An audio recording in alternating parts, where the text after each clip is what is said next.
आप सभी को नमस्कार। कैंसर उन बीमारियों में से एक है जिसे दुर्गम बीमारियों में से एक माना जाता है। अक्सर कहते हैं कि प्रतिबंधन ही कैंसर की बीमारी का मुख्य उपाय है। अगर वही बीमारी पहले से ही पता लग जाती है और पहले से ही आयुर्वेदिक दवा का सहारा लिया जाता है तो बहुत अच्छे परिणाम मिलेंगे। इस वीडियो में हम प्रोस्टेट कैंसर के बारे में और अधिक जानेंगे। प्रोस्टेट ग्रंथि में जो कैंसर होता है उसे प्रोस्टेट कैंसर कहा जाता है। ये प्रोस्टेट ग्रंथि मूत्र पथ को घेरती है और मलाशय के और मूत्राशय के बीच में स्थित होती है। इस ग्रंथि के किसी भी एक कोशिका में यदि आनुवांशिक म्यूटेशन होता है तो कोशिकाएं स्मृति खो देती हैं और असामान्य रूप से बढ़ती हैं और गांठें बन जाती हैं और इसे ही प्रोस्टेट कैंसर कहा जाता है। प्रोस्टेट ग्रंथि में थाली में गांठ बनने के कारण कुछ सूजन हो जाती है। इस सूजन के कारण जो मूत्र पथ होता है वो दब जाता है। इसके परिणाम स्वरूप मूत्र के मार्ग में मूत्र विसर्जन के दौरान दर्द होता है। रात में रोगी को बार बार पेशाब लगने लगती है और पेशाब में खून आता है और वीर्य में भी खून आता है। तो इन्हीं सबको हम प्रोस्टेट कैंसर की बीमारी के प्राकृतिक लक्षणों के तौर पर देखते हैं। तो उनको पता लगाने का तरीका क्या है? प्रोस्टेट कैंसर के लक्षण देखने पर सबसे पहले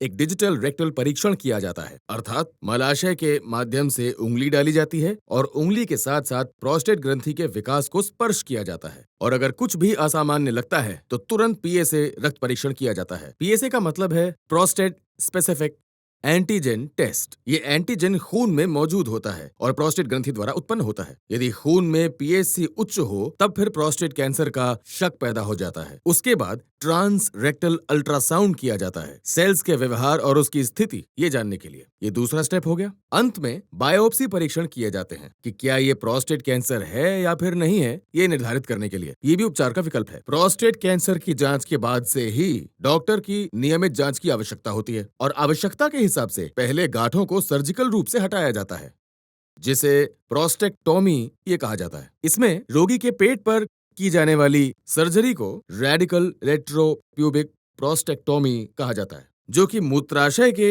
निचले हिस्से के ऊपर मलद्वार के ऊपर होती है। इसे रेडिकल पेरिनियल प्रोस्टेक्टेक्टोमी कहा जाता है। Laparoscopic prostatectomy, robotic laparoscopy surgery और trans urethral resection of the prostate और बहुत से विभिन्न सर्जिकल प्रक्रियाओं के द्वारा कैंसर की गांठों को हटाया जाता है। प्रोस्टेट ग्रंथि में अनेक चिकित्साओं की मदद से उसके किसी भी क्षेत्र में laparoscopic prostatectomy, robotic laparoscopy surgery और urethral resection of the prostate और बहुत से विभिन्न सर्जिकल प्रक्रियाओं के द्वारा कैंसर की गांठों को हटाया जाता है। यदि प्रोस्टेट ग्रंथि के किसी क्षेत्र में गांठ बन जाती है जिसे सर्जिकल रूप से उपचारित नहीं किया जा सकता है तो उसे हटाने के लिए रेडिएशन दी जाती है। पुरुषों में उत्पन्न होने वाले पुरुष सेक्स हार्मोन प्रोस्टेट कैंसर कोशिकाओं को बहुत ही तेजी से फैलने में काफी मदद करती है।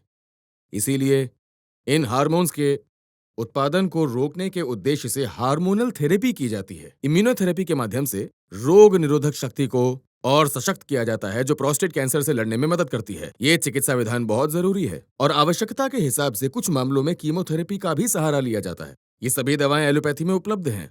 कुछ कैंसर रोगियों को बिना किसी साइड इफेक्ट के इलाज करने के लिए उनको आयुर्वेद का सहारा लेने को कहा जाता है। आजकल लोग आयुर्वेद का सहारा सिर्फ इलाज करने में ही नहीं बल्कि कैंसर की रोकथाम में भी आयुर्वेद का सहारा लिया जा रहा है। आजकल लोग ऐसा ही कर रहे हैं। शास्त्रों में ये बिल्कुल स्पष्ट लिखा है कि आयुर्वेद इलाज के सशक्त माध्यमों में से एक है और ये भी बताना चाहूंगा कि अनेक अध्ययनों में भी ऐसा सिद्ध किया गया है। दोस्तों, चाहे रोग कितना भी घातक क्यों न हो, आयुर्वेद उसको जड़ से उखाड़ फेंक सकता है। कैंसर सबसे पहले रोगी की रोग निरोधक क्षमता पर ही आक्रमण करता है और फिर फैलने लगता है। आयुर्वेदिक उपचार में रसायन आयुर्वेद की मदद से रोग निरोधक शक्ति को सशक्त किया जाता है। पुनर्जन आयुर्वेद रसायन आयुर्वेद की मदद से बड़े ही प्रभावशाली ढंग से कैंसर की मूल कोशिकाओं पर आक्रमण करता है। वहीं दूसरी ओर वो उसके विस्तार और विभाजन को भी रोकता है। रोग निरोधक प्रणाली को सशक्त करना ही इसका आधार है। तो ये है प्रोस्टेट कैंसर से संबंधित लक्षण, डायग्नोस्टिक मेथड्स और सर्जिकल प्रक्रियाएं। नमस्कार।